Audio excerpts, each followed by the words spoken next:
Ay, yung pinili ko kasi simula pa lang bago ako mag-take ng GE. Alam ko na ay yung gusto ko kasi flexible siya. Pati sinasabi nila na ang IE, engineer ng mga engineer. Kung saan parang nagiging yung mga ginagawa ng mga ibang engineer, tayo pa rin nag-i-improve nun at mas pinapagaganda natin kung pinapagaling. Ikaw, bakit ay gusto mo? Ay, ang gusto ko kasi gusto ko talaga maging planner, kagaya ng daddy ko. Kaya, mas yan ang major na dapat sa akin.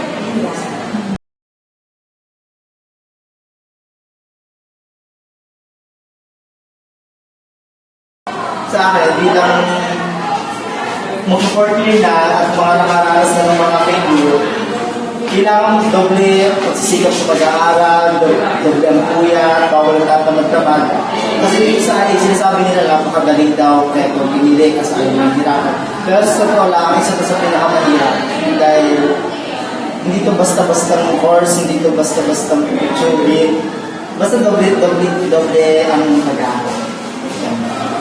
Ang aking may advice, sabi nga sa akin yung nag-interview sa akin, nung pumasok ako dito sa IE, sabi niya, kailangan daw maglaan ng 1 oras talaga bawat araw para makapag-aral. Kaya sa mga gusto mag-IE, talagang kailangan yung mag-aaral. Tapos, syempre, kailangan ma-enjoy niyo din yung ginagawa niyo para mas lalo kayong ma-encourage na matapos ang